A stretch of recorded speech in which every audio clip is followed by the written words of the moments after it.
अगर आप CA foundation के स्टूडेंट हो और आपको क्वांट से डर लगता है, या फिर आपने 11th या 12th में क्वांट्स पढ़ी ही नहीं है, मैथ्स आप नॉन मैथ स्टूडेंट हो, या आपको मैथ्स देखते ही ऐसा लगता है कि मैं तो इसमें स्कोर ही नहीं कर सकता, मैं तो फेल हो जाऊंगा, तो बने रहना इस वीडियो के एंड तक। ये वीडियो आपके लिए बहुत ज़्यादा इंपॉर्टेंट है, क्योंकि इस वीडियो में मैं आपको कोई मोटिवेशनल ज्ञान नहीं देने वाला। मैं आपको एकदम क्लियर बताने वाला हूँ कि आपको कब कौन से चैप्टर करना है, कब कौन से चैप्टर नहीं करना। अगर आप नॉन मैथ स्टूडेंट हो तो आपको मैथ्स कैसे अप्रोच करनी है, सीए फाउंडेशन की मिस्टेक्स जो बच्चे बार बार करते हैं, हर अटेम्प्ट में हर कोई करता है, और वही मिस्टेक्स उनको फेल कर देती है। एग्जाम डे में आपकी स्ट्रैटेजी क्या रहेगी, कवर करने वाला है उस वीडियो में, बने रहना एंड तक। मोस्ट स्टूडेंट क्वांट्स में फेल मैथ्स की वजह से नहीं होती कि उनको मैथ्स नहीं आती, बस उनके पास कोई रोड मैप नहीं होता। कोई बच्चा अपना सिर्फ फॉर्मूला रट के जा रहा है, कोई बच्चे ने वन शॉट देख लिया, उसको लग रहा है उसको सब आ गया है, पर पेपर में जाके वो क्वेश्चन ही अटेम्प्ट नहीं कर पाता। कुछ तो लेजेंडरी बच्चे होते हैं जो पेपर से 10-15 दिन पहले मैथ्स उठाते हैं ये सोचकर कि एमसीक्यू पेपर हम फटाफट खींच देंगे, फिर उनके अटेम्प्ट ही खींचते हैं।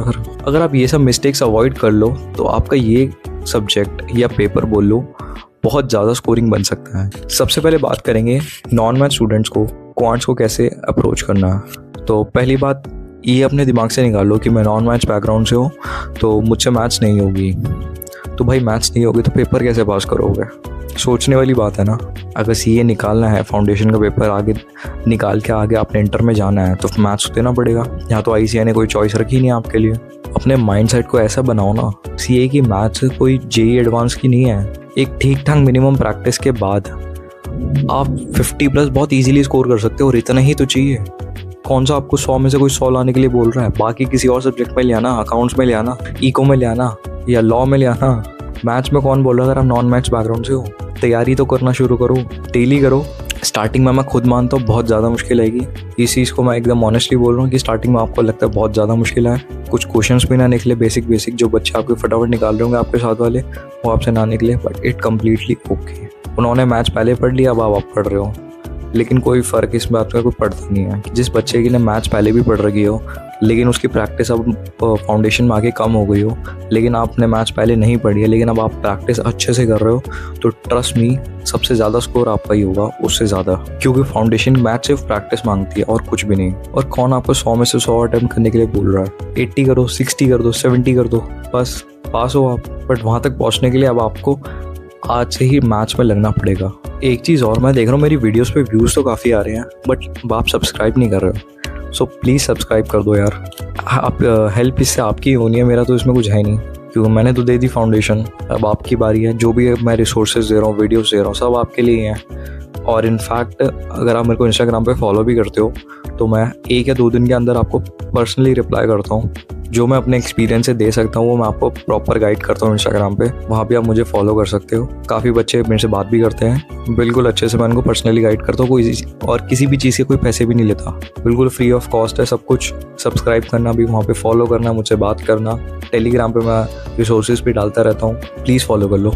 अब मैथ्स का स्ट्रक्चर की बात करते हैं कि मैथ्स का अदरवाइज क्या रहता है। सबसे पहले बात बिजनेस मैथमेटिक्स की। इसमें आता है आपका ratio, proportion, indices, log, equations, linear inequalities, time value of money, permutation combination, sequence and series, sets, relation and function, application and differential integrals. ये आपका होता है पार्ट ए बिजनेस मैथमेटिक्स का, और ये सारे चैप्टर मिला के आपको मिलते हैं इसमें 40 मार्क्स। इनकी वेटेज 40 मार्क्स की रहती है। फिर पार्ट बी होता है हमारा लॉजिकल रीजनिंग, इसकी वेटेज होती है 20 मार्क्स की, और इसमें आते हैं 4 topics: coding, decoding, direction test, seating arrangements, blood relation. Part C statistics, ये 40 मार्क्स का रहता है, और इसमें आते हैं statistical representation of data, measure of central tendency and dispersion, probability, theoretical distribution, correlation and regression, index number.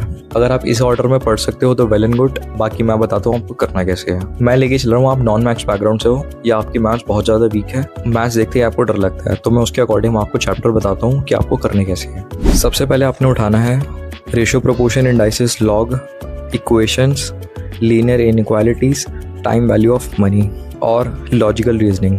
अगर आप इतना ही कर ले तो आपकी ऑलमोस्ट वेटेज 40 मार्क्स की हो जाती है, इतना ही मिला के। तो पास तो आप पहली शिफ्ट में ही हो चुके हो, गिनती के कुछ चैप्टर्स हैं और आप पास हो। दूसरे में आपने उठाना measures of central tendency, index number, correlation and regression, statistical representation. ये मैंने सेकंड में इसलिए रखे हैं, सेकंड फेज में इसलिए रखे हैं क्योंकि यहाँ से आता है डायरेक्ट मार्क्स। फेज 1 मैंने आपको बता दिया, फेज 2 आपको बता दिया, फेज 3 में बात करते हैं एडवांस चैप्टर की जो थोड़े से डिफिकल्ट होते हैं, ज़्यादा नहीं थोड़े से। फेज 3 में आपका रहेगा permutation combination, sequence and series, probability and theoretical distribution. इनको मैं बोलूँगा आप बाद में करना, क्योंकि अगर आप स्टार्टिंग में करते हो तो ये थोड़े ट्रिकी चैप्टर होते हैं, आपका कॉन्फिडेंस गिरा सकते हैं। जैसे मैंने फेज 1, फेज 2, फेज 3 में बताया, आप उस ऑर्डर में फॉलो करते हो तो इनकी इंपॉर्टेंस, वेटेज और डिफिकल्टी लेवल के अकॉर्डिंग मैंने अरेंज करा है। जो सबसे पहला फेज है वो काफ़ी ईजी है और बहुत जल्दी भी कंप्लीट हो जाएगा। अगर आपके पास कोई बेटर प्लान है तो प्लीज़ कमेंट करके बताना, हो सकता है आपका प्लान से किसी और स्टूडेंट की भी हेल्प हो जाए। अब बात करते हैं जो मिस्टेक्स सारे के सारे स्टूडेंट्स करते हैं, नॉन मैथ्स हो या मैथ स्टूडेंट हो। और ये छोटी छोटी मिस्टेक सुनने में तो बहुत छोटी लगती है, लेकिन इनका इम्पैक्ट बहुत ज़्यादा बड़ा होता है। ये आपको फेल तक करवा सकती है इतने इजी पेपर में भी। बात करते हैं मिस्टेक नंबर 1 की, लेक्चर को बिंज वॉच करना। ये आपको कोई नेटफ्लिक्स की सीरीज़ नहीं है, जब मन करा देखने बैठ कर और सिर्फ देखते रह गए। मैथ्स मांगती है प्रैक्टिस। अगर आपके सामने लेक्चर चल रहा है तो आपके राइट हैंड या लेफ्ट हैंड जो भी है आपको उसमें कैलकुलेटर टक टक टक टक टक टक बजता रहना चाहिए। आप उसमें गाने बजाने मत बैठ जाना, सॉल्व करते रहना। मतलब मेरा मतलब ये है कि आप वही बताते बैठ जाओ, क्योंकि बच्चे करते हैं क्या 10 लेक्चर देख लेंगे और क्वेश्चंस प्रैक्टिस उनकी जीरो रहती है। देखने से तो लगता है अरे हाँ अभी आ गया, अरे आ गया, बट ऐसा नहीं होता है कि आपको आ गया। जब आप उसको सॉल्व करने उसके 10 मिनट बाद ही सॉल्व करने आप बैठोगे ना, तब शायद आपसे क्वेश्चन निकले ही ना, तब आपको अपना रियलिटी चेक मिलेगा।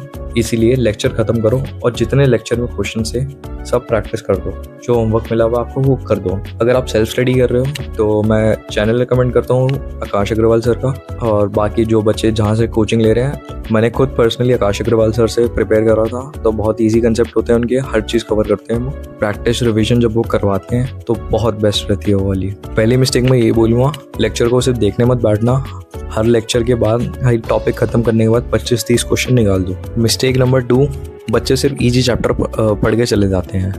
पेपर में दोनों आएंगे, इजी भी आएगा, बल्कि दोनों भी नहीं तीनों आएंगे।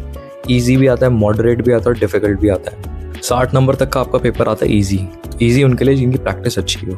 फिर 60 से लेके 80 नंबर तक का पेपर आता है मॉडरेट। ये उन बच्चों के लिए होता है जिनकी प्रैक्टिस रिविजन बहुत बढ़िया हो और कंसेप्ट भी अच्छे हों। फिर आता है 80 से लेके 100 मार्क्स तक का पेपर रैंकर्स के लिए, जो बिल्कुल एक्सेप्शनल बच्चे होते हैं और एक्स्ट्रा ऑर्डिनरी स्टूडेंट्स। लेकिन आप अगर 60 भी ले आते हो तो इतना बहुत है ना। मिस्टेक नंबर 3, फार्मूला नोटबुक ना बनाने की। क्वांट्स में फार्मूला नोटबुक बहुत ज़्यादा इंपॉर्टेंट है और एकदम इम्पॉर्टेंट या मैंडेटरी है, क्योंकि पेपर से पहले जब आपको फॉर्मूले की ज़रूरत पड़ती है तब बच्चे उसको बनाने बैठते हैं। इतनी लेट बनाने से अच्छा आप हाथ के हाथ बनाते हुए चलो। जो आपके चैप्टर में फार्मूलाज और कुछ शॉर्ट ट्रिक्स भी होती हैं, कैलकुलेटर ट्रिक्स होती हैं, ऊपर हेडिंग डालो चैप्टर की और लिख दो। ज़्यादा से ज़्यादा आपका स्टार्टिंग में 1 या 2 घंटा लगेगा, लेकिन ये स्टार्टिंग में जो आपने 1-2 घंटे इन्वेस्ट करा है वो पेपर से 1.5 दिन में बहुत ज़्यादा काम आता है। ट्रस्ट, बच्चे उस दिन बनाने बैठेंगे, लेकिन आपके पहले से अगर तैयार है तो आप उन बच्चों से आगे निकल चुके हो। 1 लाख बच्चा पेपर देता है जिसमें से 14-15 हज़ार बच्चा पास होता है। वो 15 हज़ार बच्चा पास हो रहा है तो उसका भी कुछ रीज़न होता है, और छोटा मोटा रीज़न नहीं होता, बहुत बड़े बड़े रीजंस होते हैं। ये छोटी छोटी चीज़ें आपको 15 हज़ार वाली कैटेगरी में आपको लेके जाएगी। और जैसे जैसे जिस टॉपिक के आपके फॉर्मूला तैयार होते रहते हैं, डेली 15 मिनट लगा के उसको रिवाइज कर लो, या बस एक बार गो थ्रू कर लिया आंखों के सामने से उसको एकदम, तो इतना भी इससे भी काम हो जाएगा। मैथ्स का पेपर में आपको सिर्फ 2 घंटे मिलते हैं और 100 क्वेश्चन निकालने होते हैं। अब आप बोले 100 में से तो मेरे को 60 करने हैं, आपको 60 के 60 क्वेश्चन स्टार्टिंग में सजे हुए नहीं मिलेंगे, 100 में से ढूंढ के निकालने पड़ेंगे आपको 60। ढूंढने के लिए भी आपको टाइम लगता है, रीडिंग टाइम तो मिलता नहीं है। 2 घंटे के अंदर आपको क्वेश्चंस भी ढूंढ के निकालने 60, और ऊपर से आप उसको सॉल्व करने बैठोगे, हो सकता है 10-20 क्वेश्चन आपके एक बार में निकल जाए, बाकी 20-30 थोड़ी बहुत प्रैक्टिस है, और 30 बाकी के 10-15 फंस गए तो गया आपका कॉन्फिडेंस। टाइम आपके पास ज़्यादा बचेगा नहीं, आप पैनिक कर जाओगे, और पैनिक करके तो ब्रेन फॉग, फिर आप खत्म, गया अटेम्प्ट आपका। ये चीज़ बहुत सीरियस है, टाइम मैनेजमेंट। स्टार्टिंग से टाइमर लगा के प्रैक्टिस करना चालू करो, फटाफट पहले अपना सिलेबस कंप्लीट करो। सिलेबस कंप्लीट होने के बाद उसको रिवीजन करो पूरा सिलेबस, फिर मॉक टेस्ट देने बैठो। मॉक टेस्ट जब भी देने बैठोगे टाइमर लगा के बैठना, बिना टाइमर के बैठ रहे हो तो समझ लो आप अपने अटेम्प्ट के साथ खेल रहे हो और कुछ भी नहीं। अब बात करते हैं एग्जाम हॉल स्ट्रैटेजी की। आप पेपर देने बैठे हो, क्वेश्चन पेपर आपके हाथ में आया 2 बजे, आप फर्स्ट क्वेश्चन पढ़ रहे हो, सेकंड पढ़ रहे हो, थर्ड पढ़ रहे हो, फोर्थ पढ़ रहे हो, अगर आपको आते हैं फटाफट कर दो। अब बात करते हैं एग्जाम हॉल स्ट्रैटेजी की। एग्जाम हॉल की स्ट्रैटेजी आपकी रहेगी, सबसे पहले आपने चेक करना है अपने क्वेश्चन पेपर में सारे क्वेश्चन एकदम करेक्ट हो, 1 से लेकर 100 तक पूरे होने चाहिए। फिर आपने सबसे पहले टैकल करना है 20 मिनट में 30 क्वेश्चंस।